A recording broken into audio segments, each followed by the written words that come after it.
Hello, you're very welcome along to another episode of the Live Wild podcast. I'm your host, Hilary Rose. Today's episode is super special. This guest has been on my wish list since season 1, genuinely one of my top 10 dream guests, so I am absolutely thrilled to finally have him here. Charlie Goldsmith, known around the world as The Healer, is someone whose work has fascinated me for years. His new book, Human Medicine, is a powerful exploration of what it truly means to feel, to heal, and to reconnect with our own innate intelligence. And the conversation, well, it's just so uplifting. We talk about perception, energy, what it means to stop intellectualizing our lives and actually feel them. And Charlie shares stories and wisdoms that will stay with you long after you've listened. You don't live in the house you're in. You think you live in that house, and you think that you live, and that I live in this house, but actually we don't. We live in this body and we experience everything from within this body. So this is where I need to manifest the nice home. It's in here, because it doesn't matter where I'm sitting. If I don't feel good inside, I'll feel terrible. So I need the abundance I need, the freedom I need is inside me. This was one of those interviews where I left the room just buzzing. Just a small note before we dive in, Charlie and I were chatting from 2 different continents, so you might notice the odd tiny time delay or internet lag here or there. But trust me, the conversation is more than worth it. So settle in, take a breath, and enjoy this very special conversation with the brilliant Charlie Goldsmith. Charlie Goldsmith, thank you so much for coming on the Live Wild podcast today. It's my pleasure. Good to meet you, Hilary. Yeah, likewise. I'm so excited about this conversation, and I think our listeners are going to get so much from it. As always, I like to start at the beginning of your journey. And I suppose from the outside looking in, it looks like you've lived somewhat an unconventional life. Like, when did you first realize you could perceive or work with energy in a way that was different from others? I had a very distinct day when I was 18. I started feeling energy between my hands, and I thought that there was something wrong with me. I could feel this very tangible phenomena, and I genuinely thought I had lost my mind. And then it turned out that other people could feel it as well. Not everyone, but other people. And it accidentally healed someone, but without me knowing that would happen. So this woman had arthritis in her hand, and whilst she was feeling what was coming out of me, her hand got healed. Wow. And so, at that point, I didn't know that people had these abilities. I had no idea, never heard of even Reiki. This is in 1999. And I was just fresh out of school, and I really had no idea that these things were possible at any level, let alone what it turned out that I was able to do. And so that was the beginning. And from there, I sort of had a first-hand view of how incredible this sort of medicine can be. But I also had a front seat view to the way the world misunderstands, doesn't understand, doesn't know these things exist like I didn't. So can't blame other people for the same thing that I experienced, I suppose. And, my initial experience was sort of this, I guess bittersweet is almost the perfect term for it, because it was a beautiful thing to witness and help people. But also this world is not well set up for people with talents like mine at all. It's still not. And it's been 27 years since I started. So I've been at it for a long time.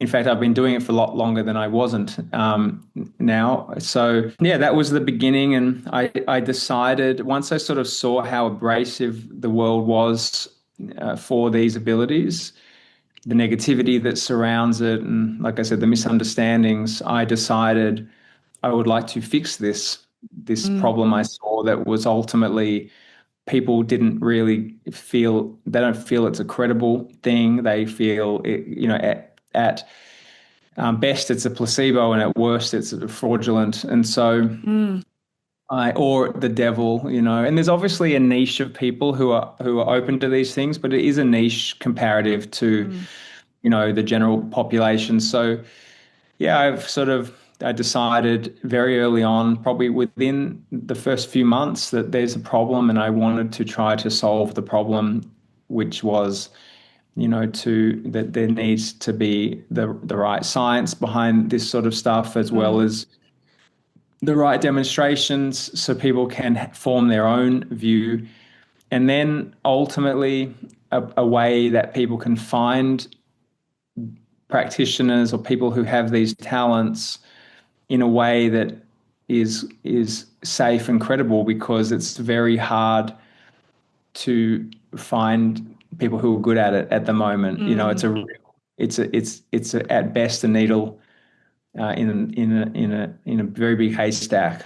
Recently, I was lucky enough to be part of one of your group healings online. So I was there. And anybody who knows me personally knows that I've had back issues for the last couple of years. So my back's really good at the moment. So thank you. It's the first thing. Good. Yeah. But I was really curious after that process, and I wanted to ask you, I know it's so difficult because it's such a big question, but what happens in those moments when you're, offering one-to-one healings or doing a group healing, which is huge? There were so many people on that Zoom, like what happened? And I know, again, it's a really, really big question and it's really hard to intellectualize, but can you put it into words how it actually happens or what your process is? Look, I don't pretend to have the intelligence to understand what is really happening. I know how I do it. So the most simple way I can put it is that when I focus on people's bodies, it can create pretty dramatic shifts in their well-being, particularly around conditions that have chronic pain, but it does stretch beyond that.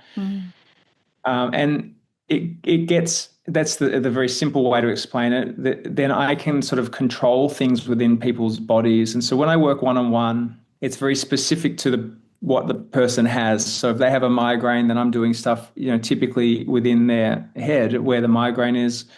When I do a group, which I don't know which one you joined, one of the last one? I think it was the last one. Yeah, I think so. A couple of months back. Oh, a couple of months. So I do 2 a month. So I did one, I don't know, a week or so ago, I guess, 2 weeks maybe. Okay. So when I do a group, it's similar to working one-on-one, except I don't know what's wrong with each person. So I work on the whole body and do a lot that I'm hoping to cover off things. And what happens is we get, some outcomes, hopefully many outcomes like yours, where you go in and your back's sore and you come out and it's, I assume it was feeling better. So yeah. So they can be very good, they're not, I wouldn't say that like they're as good as one-on-one, but in that group, I'm guessing there was 700 or 800 people probably at the time, so it's a big amount. And so I basically just do more general work where I kind of cover off as many different things as I can in the hope to capture as many, problems as possible. It's like a conference call energetically, it's like, it's hard to explain how it works in a way because it's so beyond what the thinking mind can understand. But I guess my reality is that I can focus, like I can almost picture, like a proxy that represents everyone, and I can work on it. And it almost would be insane if not for the fact it actually helps people. It's like, so it's like it's part of it is not just the experience I have, it's the fact that people get better. And without that, it would just be insanity, really. Because you have plenty of documented proof as well from TV shows and different, I wouldn't say medical experiments, that sounds wrong. But I do.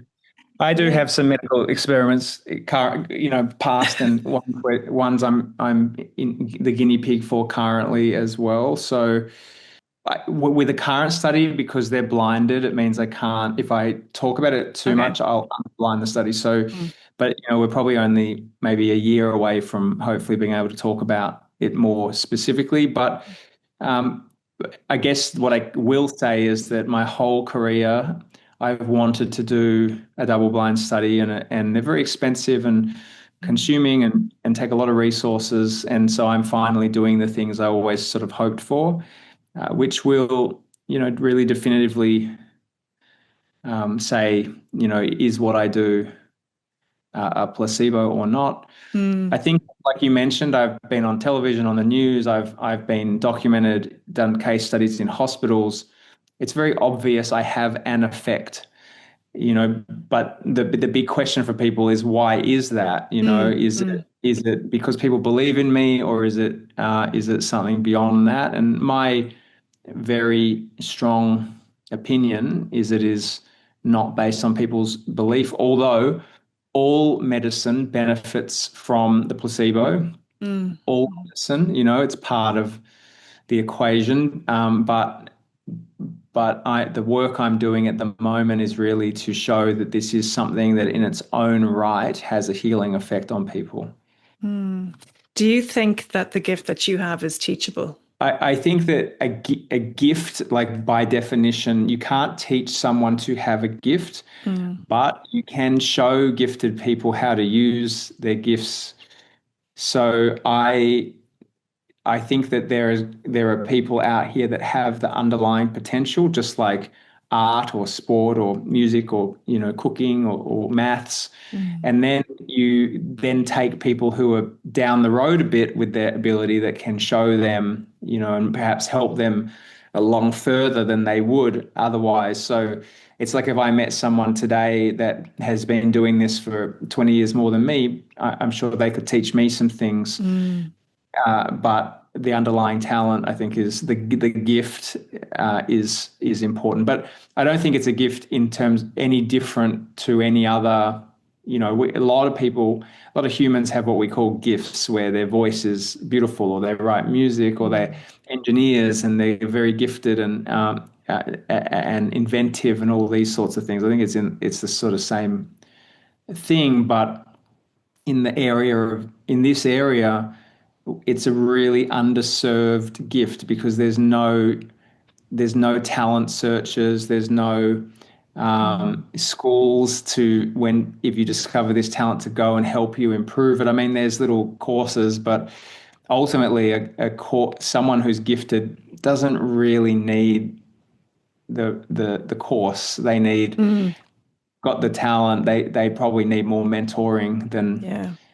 and learning other people's methods.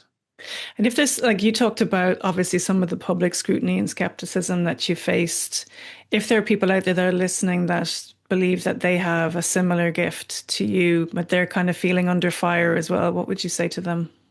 I think that it's very important that they do a lot of personal work to Mm. handle that. If you want to pursue this area, you are going to have unusual stresses that people around you won't necessarily have the capacity to even have empathy for, Mm. because it's just an unusual experience. The experience of helping someone can even be overwhelming in the early days because it's such an unusual dynamic. The experience of then telling people you help someone and their reactions can be Yeah. quite difficult. But then also going to help someone where it's not successful, and having that to process is also Mm. difficult. And as if you get big enough, in other words, like more well known, whether it be in your community or beyond, like I've done, then you have to learn how to process the much bigger, more intense level of negative scrutiny, but also positive as well. People can categorize you as so many things that you are not. Mm. And that can be positive as well. So people, can think that you're some sort of godly being, or they can think you're the devil, Yeah. and being Mm. pedestaled is also not a healthy Yeah. thing. You don't want that. It's not good psychologically, I don't think.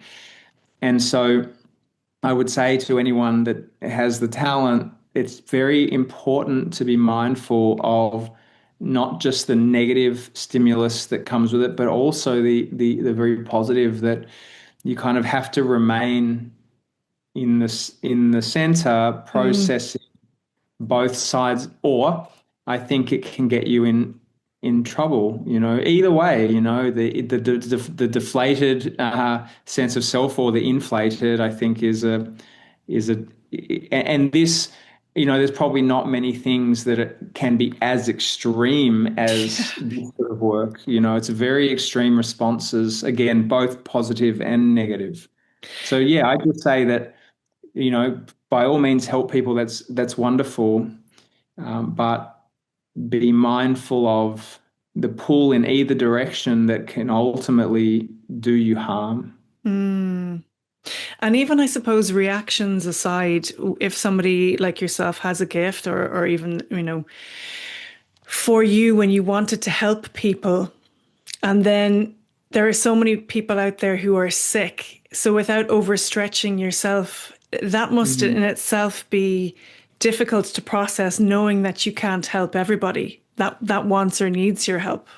Yeah, that is one of the hardest parts, is Mm. that you have limits, and the more people that hear about what you do, the more people that are coming at you. And sometimes you're too tired or you're sick, and someone can be Mm. really sick. I had that happen once, where I was asked to help someone who was very sick, and I also was and not well, so I couldn't help them, and they passed away. Mm. And now that's not my fault. Um, Mm-hmm. I wasn't well. Like, I can't, I Yeah. don't do this work when I'm not well, but we have to live with these things. Yeah. Mm. It's a really interesting thing. And ultimately, over time, at least for me, I don't believe anyone's illness is my fault. Mm. And I also believe that this is part of the human experience. Illness isn't a anomaly to the human experience. It is part of it. Mm. And so if people are sick, that's because humans get sick, and that's not wrong. And of course, if you can intervene because you have the ability to, you have the time and the energy to, Mm. then that's not a bad thing either. That's also part of the human potential. But what I like, I get constant requests for help Mm. and begging and anger and coming politely. There's all different ways that it comes, but I literally can't do it all. That's why I do the group thing. I'm actually happy that you did the group thing, Mm. because a lot of people, I get messages from people saying, I really need you to help me. And sometimes we try to reply to everyone and say, well, you should try my group sessions, and Mm. a lot of people will say, no, I need a one-on-one session. And which is really sad to me, because as you experience, the groups can help. Mm. And that's been sort of my way of trying to get to as many people as possible. So we nearly do 2,000 people a month, Wow. uh, of which I don't know what percentage get helped, but it's certainly not nothing. It's a good number. Mm. And that's sort of my way of being like, well, I definitely can't, there's no way I could work on that many people in a month unless I do it that way. So Mm. I've sort of tried to um, serve as many people as possible, as you know, with this with as little barrier. It's for rich and poor people, as I'm sure you worked out. Mm. And uh, also, like, my core work with this being studied, and I've built a platform to test and find other people with a talent like mine as well. Really, whilst yes, I haven't been able to say yes to every single person, in fact, nowhere near every single person throughout my career, my ultimate goal is to do things that ultimately do help everyone. Mm. And Mhm. and so I've had to sort of decide. You just go, well, do I want to try and say yes to everyone and then not achieve these bigger goals, or do I want to achieve these bigger goals and hopefully, create be part of creating a world where people can access talent like mine easily? So that's the app Any, right? Is it? Yeah. So what happens on the app? Like if people sign up, what are you looking for? What are you hoping? I know you're hoping to achieve, healing on a broader Initially, term. yeah. So initially, we need at the moment abilities like mine seem very rare. Hmm. They seem very, very rare that you don't sort of even really hear about that many people with the at my level. You do hear, but it's just not super common. And the problem at the moment is there's no way to test people where we can say, well, is this a real ability or not? Mm. Now, I've been tested in hospitals. I've been critiqued a lot of times. So I'm in a unique position that I have been critiqued more than most people probably in my field. But not everyone has the opportunity to do that. I've had to fight and fight and fight, and I'm a pretty strong person to get these opportunities. And so to expect everyone would be able to do that, it would be unfair. Not everyone can, and not everyone has the courage to do that. It's quite difficult to put yourself in these situations. So the idea behind the app is that it will test people with real cases, and then we will see if people are having a meaningful effect on the cases they work on. And over a certain amount of cases, we will hopefully see that there are people that are affecting a very high percentage of people versus the people who don't, and be able to identify talent in that way. Mm. And so initially, the app is designed really just to find a few people. We don't even want to find a lot, just a few people where we can say, okay, we can find this. Mhm. It does exist in good enough numbers for us to then find more. And so we're doing that. And then if we find the number we're looking for, then we're going to make the next version of the platform, which will be where people will be able to essentially book Brilliant. at healers who are actually talented, that we have determined as talented. So, Mm. we're trying to get rid of the needle in the haystack. We're trying to do that on behalf of people instead of people trying to navigate their way around and find. Mm. Because, like as an example, how long was your back sore? Since 2019, on and off, really. Yeah, I've had, yeah. So 5 or 6 years. Mm. And what did you try to help it? Mostly rest. Hmm. So I had herniated discs in my back in 2019, and I repeated that a lot by overextending myself. So rest was the most important thing for me. Mm. Hmm. But you still had this on and off back pain. Yeah. Hmm.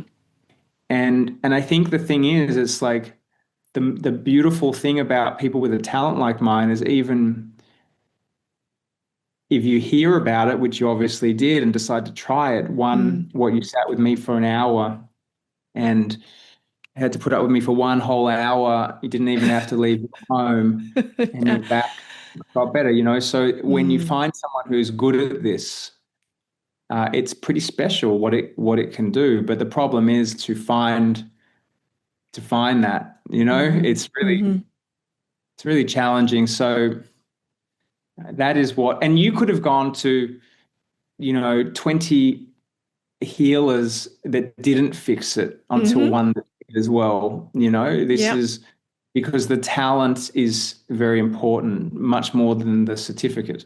You Mm. know, Mm. mm, Mm. so like a strong healer, it can be pretty special what's possible. But Mm. again, it's like, well, where are they? I've Yeah. really stuck my head out. And yet still I sit in a niche. It's not like everyone. Absolutely. If everyone with a sore back tried my sessions, I think a lot of people would be pleasantly surprised. But this world doesn't think it's possible, and therefore it doesn't happen. You know Mm. what I'm saying? How has your understanding of healing changed throughout the years, the 26 years that you're doing it? Um, I guess initially I just thought, like, I'm concentrating some bio energy, some physical energy into people, and it sort of made sense to me that I was able to give more energy than they perhaps had, and that healed things. That has shifted a lot. I think I don't remember when, but over time, I recognize that this is a phenomena that is sort of beyond the physical world, that there are certain people that have an ability to utilize well. So I think that, my, whether you call it God or consciousness, I don't mind what people call it, but there is an intelligence that is the tool in this exchange that I have with people. I think that's probably, that was a change that I had, definitely. Like, I had no grounding to know that there was anything else, and I'm not like, I don't just sit there and pray. I can control the energy, and so it's a very active process for me. It's not just like channeling without effort.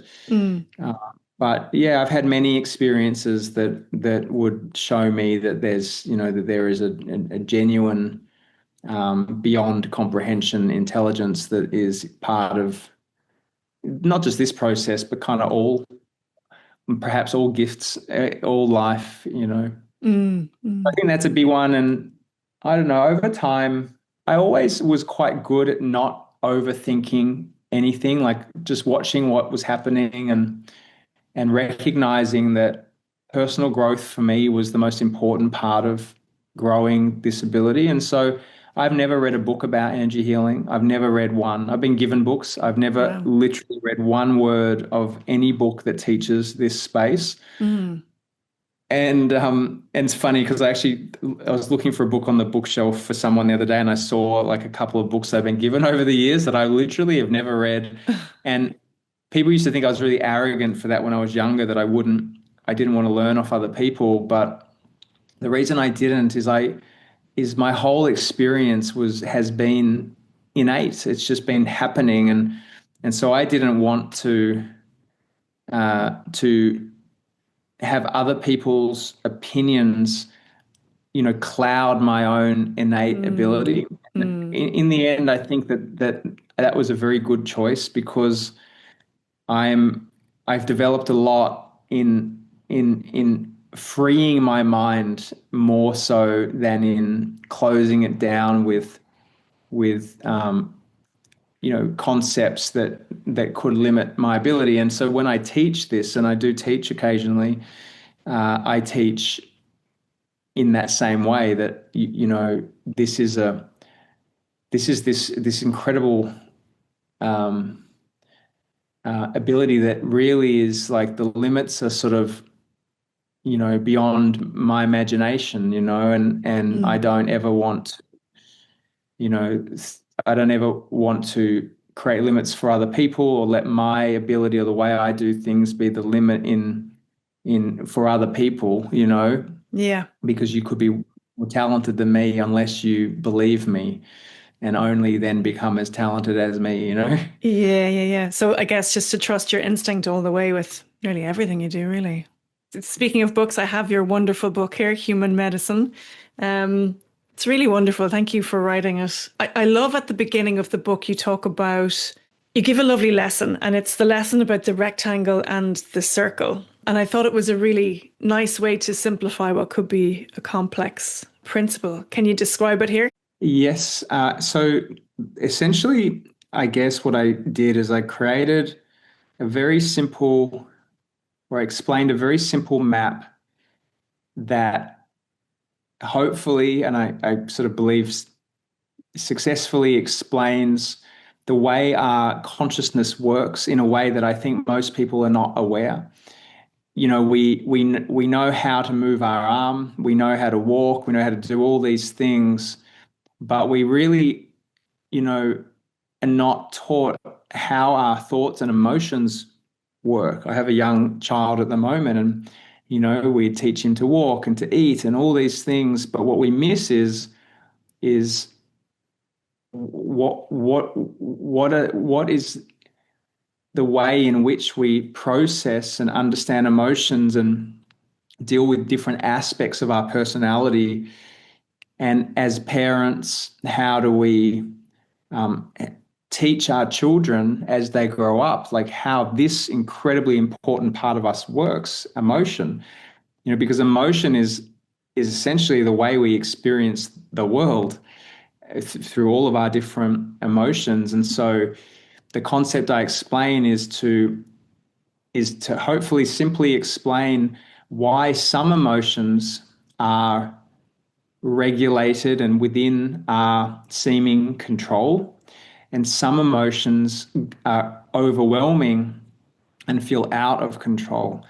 And the overwhelming emotions, whether we have overwhelming anxiety or fear, or we feel overwhelmed in relationships or whatever else, the concept explains why these emotions are overwhelmed and how we can ultimately bring them into a regulated state so we can experience these emotions without being in an overwhelmed state. So I guess the whole point is, in the most simple terms, is that fear, as an example, fear is a very important emotion. If I see my child who's too young to navigate stairs right now, I see him near the stairs, fear says that's not safe. I respond to that by running and getting him and stopping him. But in an overwhelmed state, fear may make me freeze and I don't run to get my son, or fear may make it so I don't even let him do anything that is, what inverted commas, unsafe, because I'm too scared something will go wrong, and therefore I don't teach my son to navigate difficult things, so and that would be a more overwhelmed version. So fear is good if it's not overwhelming and it is a guidepost to what I need to do in this present moment. But in the overwhelmed state, it can cause us all sorts of trouble. And so the map that you described from the book is really the very simple way that your consciousness works, so we can understand, oh, that's why I get overwhelmed. That's why I can't stop eating. That's why when I meet someone, I fall in love too quickly. It's all these things. And so, I created, I think, the simplest map, but it makes a lot of sense, doesn't it? When you read it, you're like, oh yeah, that makes so much sense to me. So it's not, I don't think it's too simple, but it is simple. Yeah, I think it was one of those aha moments for me where I just went, why didn't somebody write a book like this earlier? You also say that integration is an energetic process guided by feelings in the body. Can you explain what you mean by, like, what integration actually means in practice, and how can someone learn to follow those bodily cues? Because it's hard sometimes to recognize your own patterns and to step outside yourself and recognize the patterns and then work on them and integrate them. Is there any one tool that you would suggest for that? I think that's very true, that it is hard to recognize some of our patterns because they are our patterns. And if we've had them since we were little, it's very hard to see objectively something that we've always been. So, that's where we say things like, this is just who I am. It's like, because so it's hard to sort of see outside that. So what I would say is the way around that is ultimately to always be feeling into this present moment. So as I sit here with you right now, how do I feel? Overwhelmed, happy, sad, whatever it is. And whatever it is, I am not trying for this present moment to be any different to what it is. So this helps us identify the patterns, because the patterns always present in the present moment. It's how we feel right now. And so instead of trying to be like, what's good, what's not good, like, how do I want to think differently? And it's like, or even trying to critique yourself to understand your patterns. It's like, no, this is how I feel right now. And so this is how I must feel right now. And it's okay. And it's like, what happens is when we willingly feel our feelings in the present moment, they integrate with the rest of our personality or the rest of our emotional capacity. So if we are in an overwhelmed anxiety and we don't want to feel that, the overwhelm remains. So we're wrestling with the present moment, saying, I feel anxious, I hate feeling anxious, I don't want to feel anxious. So what we're doing is we're saying, I don't want the present moment to be as it is. But if we go, no, it's okay, I feel anxious right now. This is what my body is asking of me. So I'm going to sit in this present moment, and I'm going to feel how I feel. What happens is the emotion gets to go through the cycle it's asking of you and ultimately integrate with the rest of your personality. And obviously, for anyone who hasn't read the book, this might sound a bit Chinese, but that's okay. Maybe they will read the book to try and understand. But ultimately, it is the present moment and the willingness to be in the present moment, however it is all you ever really need to know. Is that we just need to feel how we feel. We need to trust our body's intelligence, even if sometimes that's uncomfortable, or many times that's uncomfortable. It doesn't make it wrong. And so it's wherever we try to wrestle with or dispute or wish the present moment was different, that we cause the most trouble, because the emotion that's trying to speak to us will then try harder and harder and harder. So the overwhelm becomes bigger and bigger. So you don't really need to identify your patterns. You just need to keep coming back to the present moment and being like, this is how I feel. And I'm willing to feel how I feel. So I feel angry. Great. I'm willing to feel angry right now. It's okay. It's not wrong. And so that's the natural place where emotions come home, and they become regulated. I love that. I mean, I went through a period of grief in recent years, and in the end, what I said to grief was, you can stay as long as you need to and show me what you need to, and that in itself was relief. And I feel like that maybe was part of integration, and so yeah, that really resonated with me in the book. 100%. You nailed it. It's just allowing them to stay. Yeah, you did the perfect thing, because, and I guarantee that the grief was appropriate based on what you went through, right? And then for a time, most people will be like, I don't want to feel this. I don't want to feel this. I don't want to feel this. And that's why it remains, because grief is an appropriate response to a difficult situation. And then when you finally say, no, it's okay to feel grief now, then grief does its thing, and then it integrates, and so it doesn't continue to haunt us. So the irony is, the more we don't want something, the longer we have to put up with it. Yeah. That's the thing.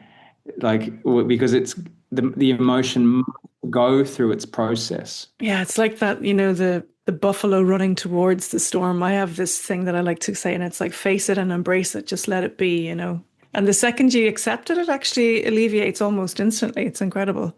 I really like that you have a different take on so-called manifestations and affirmation techniques that are, I mean, they're everywhere in the wellness and the spiritual worlds. And you mentioned this in the book. Can you talk me through it a little bit?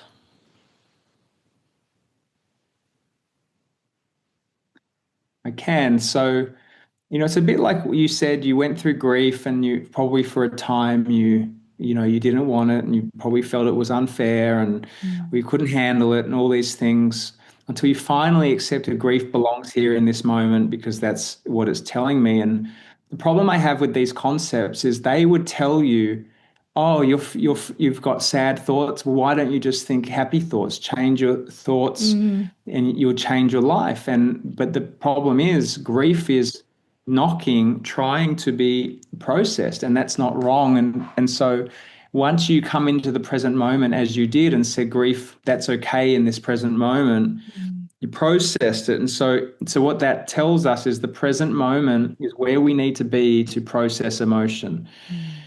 So all these concepts that take us out of the present moment are ultimately creating more traumas.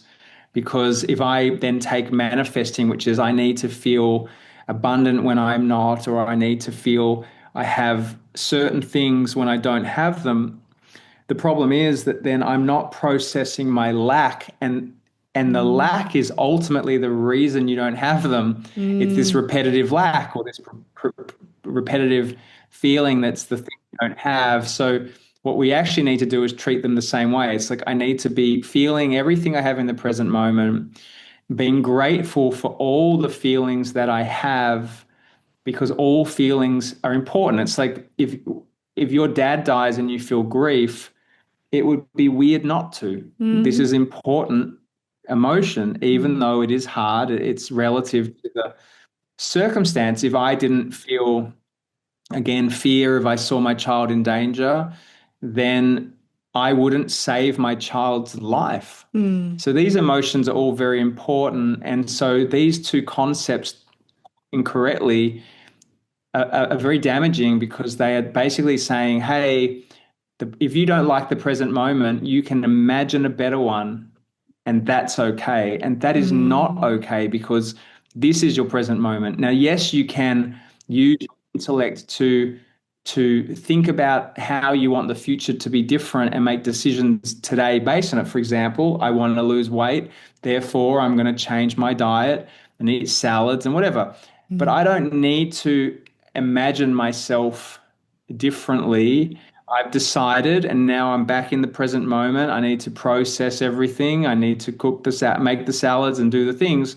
And I need to be in the reality I am in, present. And that ultimately is where manifestation happens. But it's very simple. It's being in the present moment, processing everything. And I think the thing is, this is sort of my favorite thing. One of my favorite things to say is that you don't live in the house you're in. You think you live in that house, and you think that you live, and that I live in this house, but actually we don't. We live in this body, and we experience everything from within this body. So this is where I need to manifest the nice home. It's in here, because it doesn't matter where I'm sitting. If I don't feel good inside, I'll feel terrible. So like I need the abundance I need, the freedom I need is inside me.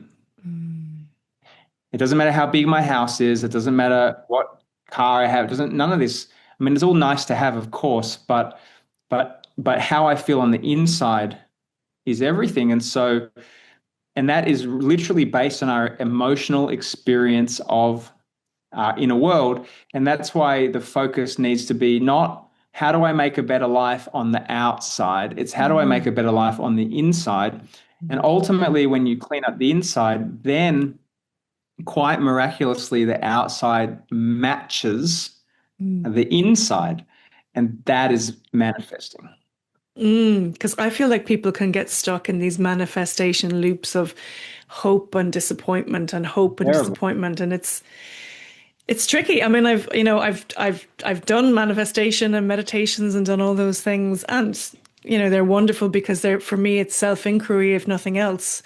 And actually, when I have gotten into that loop of hope and failure, then then that reflected what was going on inside me. So that was helpful too, In your view, what do you think creates the biggest emotional suffering in modern life today? Wishing things were different to what they are. It is the entire emotional suffering. I don't want to feel this. I don't want to be here. This is because this is where we are, right? So that is what creates the fractures in our consciousness that ultimately become overwhelming and keep us stuck. So it's the wanting to be anywhere different to what we are. Now, it doesn't mean you can't like have a vision of where you would like to go. That's a different thing. So like I'm where I am today because of decisions I made a long time ago, but ultimately we need to remain in the present moment, not wishing it was different to what it is. And the problem is that it feels good to wish things were different to what they are. It feels good. I remember when I was younger, like, feeling things. I had no money. I had, I was struggling with my ability and all the different negative things that came with that. And there's a kind of a lot going on. And I was in my 20s where mental health is hard enough anyway. Mm. And I remember sometimes I would just like go to sleep and imagine the life I wanted to have. And it was like the only time I felt good was when I was asleep, actually, Mm. or drifting off to sleep. I'd be like imagining all these things that I just didn't have. But what that did was mean that the contrast to my reality was awful because I didn't have those things. It was not my reality. And so Mm. I wish I had known back then that if only I had known if I could process my emotions, Mm. and work on my inner world instead of imagining a better outer world, I would have felt probably amazing, you know. So Mm. I think a lot of people are suffering from this is I call it in the book painkillers for the present moment, Mm. um, which is, you know, all these concepts are designed to use our thinking mind to give us some salvation from our perception that our reality isn't what we want it to be. But the problem also is that when we have inner pain, we sort of have this belief that something external will fix it. I feel Yeah. lonely and sad, and therefore a partner will fix it. Or I'm heartbroken because I just went through a breakup and a new partner will fix it. Or I've got not enough money and only more money will fix my sadness. You know, it's like, you know, the truth is that we need to be able to process everything as it is. So, because this is our reality, you Mm. know, and I went to Africa years ago. I was about 27. And what I noticed, I spent about, I think it was like a month in Ghana. And something that really struck me was, you know, the contrast between the significant poverty and lack of resources of pretty much everyone I saw, and that happiness, Mm. um, Mm.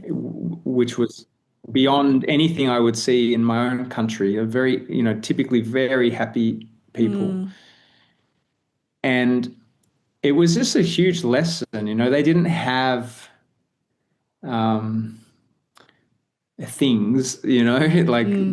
that, and in fact, no hope probably of having significant material things, but they were happy. And it was really an interesting thing to witness, that there was no correlate for them between, you know, potential happiness and material um, things, you know. So this is what there's one of the bricks of my life where to see that and recognize that those things are independent of each other, you know, that you can have all the material things in the world, and if your inner world isn't good, you know, it can be incredibly miserable. You know, it can be terminally miserable, you know. Mm-hmm. What's the one takeaway that you can give our listeners today about everything that you've gleaned over the last number of years? The one takeaway. I know. I'll just put you under pressure there. I think that emotional regulation Mm. is the most important thing that you can work on. Mm. It's the most because, again, as I said, we live in here. I live in this body, and so, you know, obviously, you know, being healthy generally is very important, but when we get our emotional world stable and um, you know, all parts of us internally are working together, it is really extraordinary how life can suddenly feel like it's on your side. Mm. It's beautiful. And I think that you know, I do think it's unfortunate that there's a whole industry built on a lot of misunderstandings in this area. That is why I Mm. wrote the book. Mm. The book was not planned by me. You know, I would never thought I'd write a book on emotion. I've always had a pretty good understanding of emotion, but I've never thought to write a book until suddenly I did. And the reason I did it is because, you know, as someone who kind of like I'm in the industry kind of like you know, I do my thing, but I watch a lot of these teachers and things that become sort of mainstream, and it makes me quite sad that they're guiding people in the wrong direction. Mm. And so the one thing is definitely the inner world, like Mm. if you're looking outward at the next thing, if you're thinking, I'll be happy when, Yeah. you need to change your direction, that you will not be happy when that thing comes. You might be for a minute, but ultimately, if you don't get your emotions regulated in the present moment, unfortunately, no matter how many of these things that arrive that you believed would be the thing to make you happy, you won't be. Mm. And it doesn't mean you can't have those things. I'm not saying that that's bad, but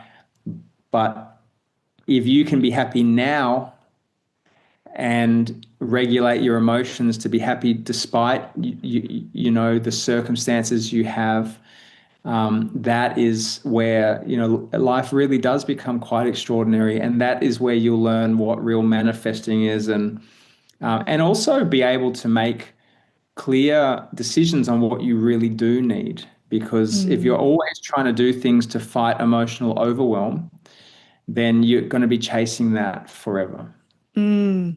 It's like I say it with my own kids, if they want something and they get it within a matter of days, they're sick of it, it's gone again, and they're wanting more and wanting more. And obviously, they're very young, so their emotional regulation is still developing. But yeah, it's just the classic example of like everything that you get is not going to make you happy. It won't. I mean, it doesn't mean you can't have, we live in a material world, and that's Mm. okay if to get things, but they aren't going to be the solution to our happiness, at least not for more than moments. Mm.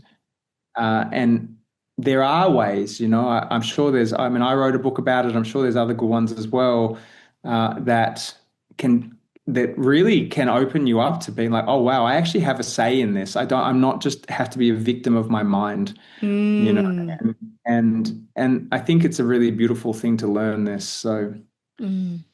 yeah, that's the number one thing, because that's what it's been for me. I don't think everyone has to um, be anything in particular other than emotionally regulated. Yeah. You know, Yeah. Yeah. that if we could all just be that, that would be very good, I think. That would be an excellent base level. Definitely. I agree. Definitely be. Mm. Charlie, thank you. It's been such a joy to chat. We do a Live Wild Quickfire round at the end. Are you ready for your Live Wild Quickfire round? Oh, I don't know what that means, but I'm happy to do. Okay. Do you believe in magic? Um, uh, well, no, I believe that there's real things that people call magic. Oh, nice answer. I like that. If you were to distill yourself down to an essence, what would that essence be? An essence. Mm. I don't know. Distill my. You can tell I didn't receive these before you. No, they're surprise questions, you see. I, I didn't- down to an essence. Someone said gin before. And I also What? got someone said gin and somebody else said cheese. So, it's wide open there. Jeff. Yeah. Right. I was more thinking of like a word to summarize myself, but I don't really know. I can't even write a bio, let alone summarize, whittle myself down to some cheese, you know? We can come back to that one. We can come back to it. Is there a book that you can think of off the top of your head that changed your life? Is there a book that changed my life? Yeah, I was given a New Earth by Eckhart Tolle when I Oh, was my late 20s. And I thought that was quite good. And it was good. I feel like it was, yeah, it was very good for me. Yeah, that's probably the biggest one. I think that, I definitely got a lot out of it. I'm not a huge reader, to be mm, honest. I mm, like to listen to books if I do, but yeah, I found that that one was good. Mostly, I learned from my own experience, and mm, that can be good and not good. But yeah, that would be probably the only one. That was a long time ago, and I feel like what I wrote is it's not like a New Earth, but I think it parallels it in some ways, but probably a bit more simple. mm. Mm. in a way. But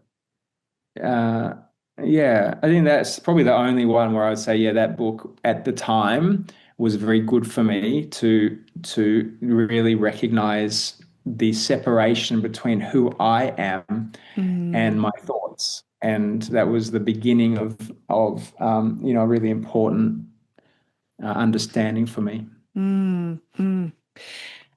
And the last question is, what's the one thing you do every day that helps you live wild and free? Because this is the Live Wild podcast, so I have to ask that question. Wild and free. And I have 2 children and 3 jobs. There's no wild and free.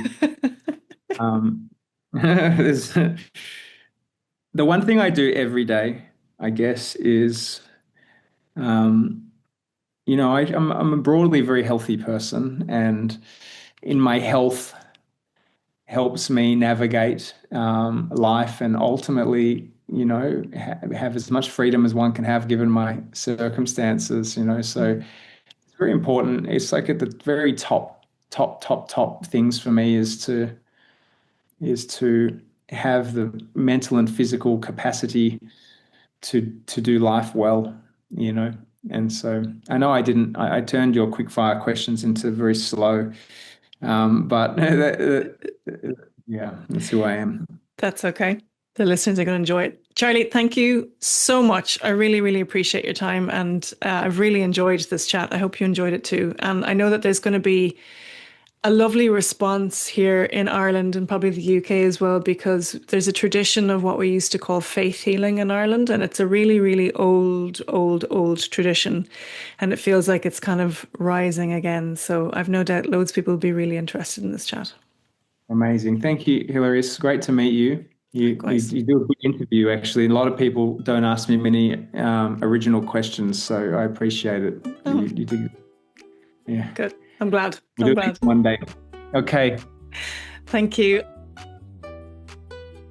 Thank you so much for listening to this episode of Live Wild. If you enjoyed our conversation, make sure to follow the show and share it with someone who might need it today. If you'd like to go deeper, you'll find all my work over at hillaryrose.ie. From keynote speaking and corporate facilitation to one-to-one consultants and pick my brains sessions, to upcoming workshops, events, and everything happening in the Live Wild community. This podcast is for entertainment purposes only and is not a substitute for professional, medical, or therapeutic advice. Thank you for being here. Stay curious, stay courageous, and as always, live wild.